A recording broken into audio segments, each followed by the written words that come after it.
Hey guys, my name is Alyssa and you're watching Thin Blue Pine's first ever how-to video, and it is going to be so much fun.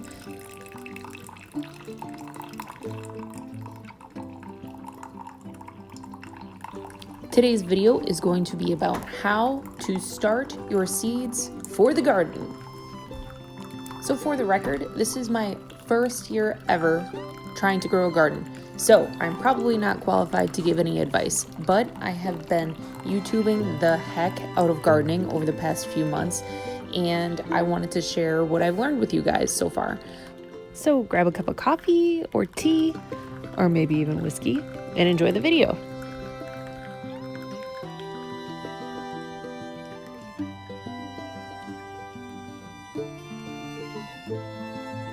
Now that you have something to sip on, let's get going. We need a written plan, so make sure you got that. You need your seeds, and more seeds, and more seeds, and some flowers. Oh, dang it. I'll flip those over. Ugh, okay, now they're flipped. And I got alyssums because alyssums, how could I not? I have some potatoes and some onion bulbs. And you need dirt. And more dirt, and we'll go over what kind of dirt later on in the video. You're also going to need some containers to put your dirt in. I was cheap and went to the dollar store and got some cups. All right, let's do this.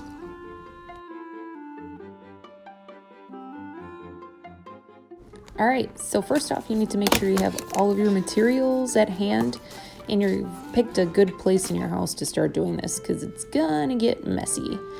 And you want to make sure that the area that you're doing it in is well lit by some sunlight.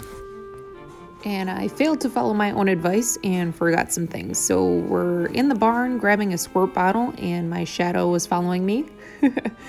Now we're gonna go to the duck coop, and this would not be a Thin Blue Pines video without visiting the ducks. So here we go. Here are the quackers right there hanging out. I love those things. Anyway, we're here for a container to mix the dirt in. Now, you wouldn't think there would be a science behind the dirt, but there is. So make sure you don't get any random dirt, and make sure that you're not using topsoil because it's just not going to work well for you when trying to germinate your seeds. So what I recommend is that you just go easy. Sorry, my baby's in the back laughing. You go easy on yourself and you pick up some seed starter soil, and that's what I did. Make sure it's got some coconut coir in it that helps make the soil fluffy.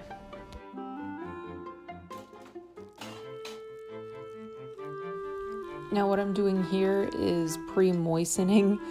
I know everybody hates that word. Pre-moistening the soil, and that's a very important step because that allows the seed to start germinating right away.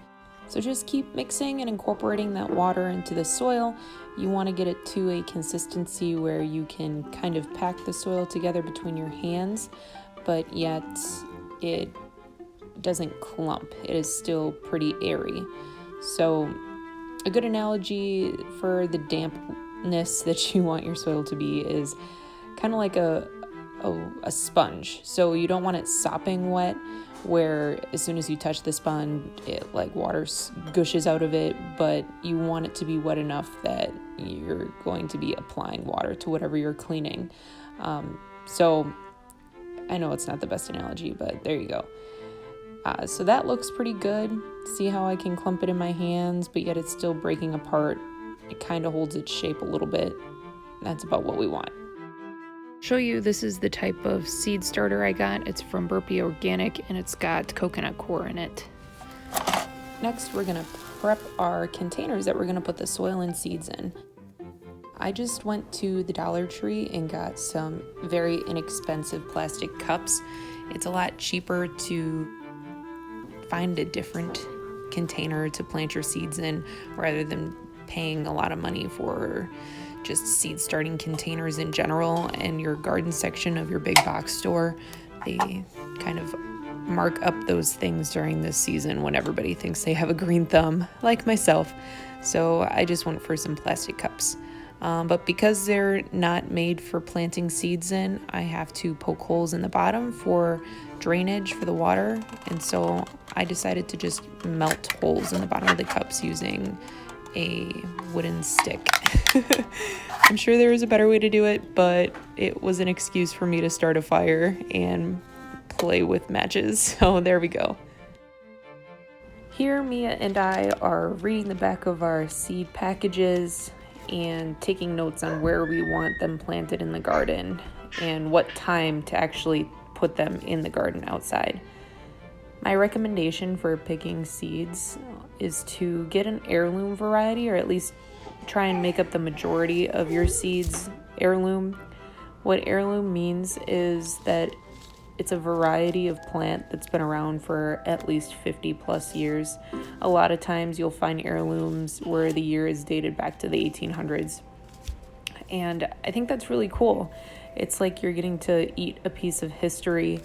You never find heirloom varieties in a basic grocery store. You might find them at a farmer's market, but the satisfaction of growing your own historic type of food, I think, is pretty cool. And you get to taste something that most people don't really get to eat anymore. Typically, it's said that heirloom varieties have a better taste and a stronger flavor. They're usually more nutritious, and a lot of them have a really cool story behind them.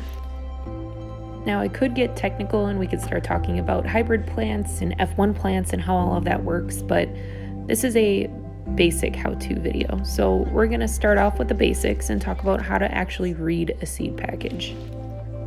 So first off, the back of your package will typically have maybe a map of the states, and that represents what zone you're in. So here in Wisconsin, I live in zone 5A. So what the zones just mean are loose terms of when your frost dates end and begin. So it outlines how long your growing season is going to be.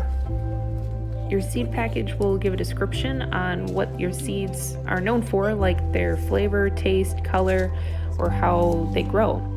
A lot of times your package will tell you if it's an annual or perennial, full sun, partial sun, how long it takes to harvest, and how to sow your seeds. So carefully read your seed packages before you start sowing them, because some of them you can even direct sow into the ground and you don't have to start them as starts, and that saves you some work too.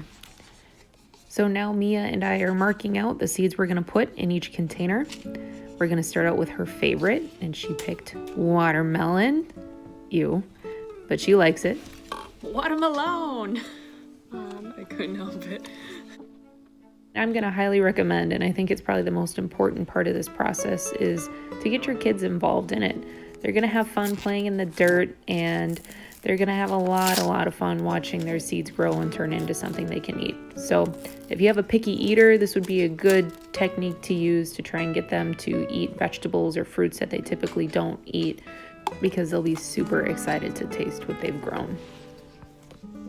So we've put some soil in our cups, and now we're gently packing down the soil. You don't want to pack it too hard, because remember, you have those little baby seedling roots that have to navigate its way through the soil, and you don't want it too difficult for them. So we just read the back of our watermelon packet and sowed our seeds to the depth that it told us to.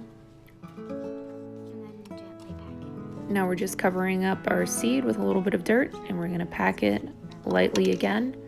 And Mia's going to spritz it again with some water. And that'll be it for our first seed. Okay, that's good. Now we got one done. One done. So part of gardening with kids is that you're going to get dirt everywhere. So I figured I'd show you. And then I spilled, and then I dropped my camera and just struggled. Now, these watermelon seeds were one of the only seeds that we planted simply one seed in each cup. A majority of the other seeds that we planted at least 2 to 4 seeds in one cup. And the reason being is in case you don't get that one single seed that you plant to germinate, then you just wasted a bunch of time for yourself. So if you put a few of them, then at least you have a few chances for them to germinate. Doesn't matter. And just stick it in there a little bit, just like I did. We drop the seed in the middle. And then And now cover it up with dirt. Now we're gonna spray it no, we have to pat it down again. gently. Okay.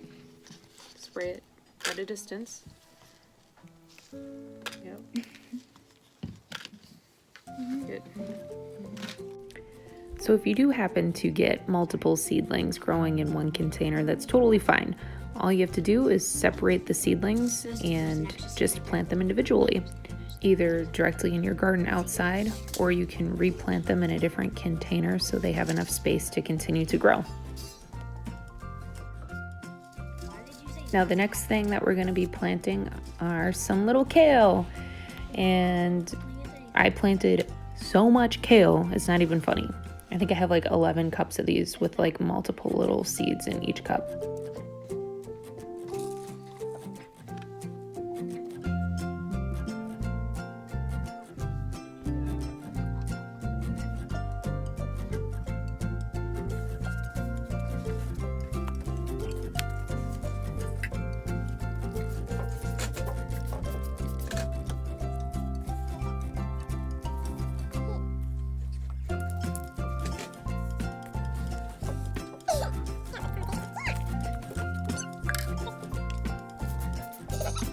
Broccoli! I hate broccoli.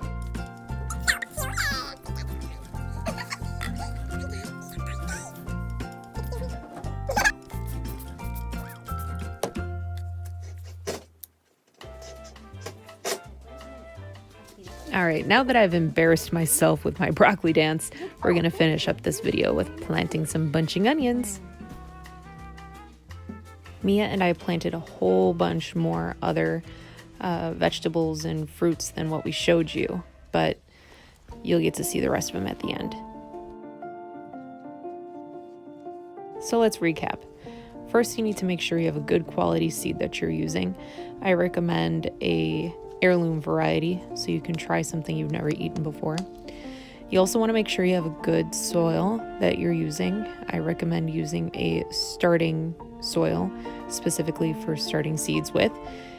And you also need to make sure that you're not overwatering or underwatering your plants. There's a happy medium. Just remember the sponge analogy. I actually got that from Jess over at Roots and Refuge Farm. So if you want some more gardening tips, be sure to follow her because that's where I got most of my information from. And the last thing that we haven't touched on yet was temperature. So just make sure you're keeping your little seedlings somewhere relatively warm and preferably in the sun.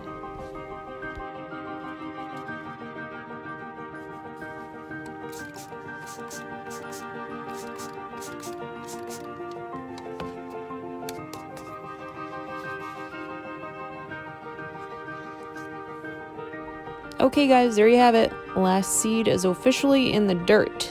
And here we got all of our cups set up and soaking in the sun. And if you stuck with us this long into the video, I just wanted to let you know that I so appreciate it. I hope you enjoyed it. This is the first time I've ever done a voiceover, so if you have any tips or advice, please let me know. If you like this kind of content, please like and subscribe to our channels on YouTube and Facebook. Otherwise, enjoy your gardening adventures and happy homesteading.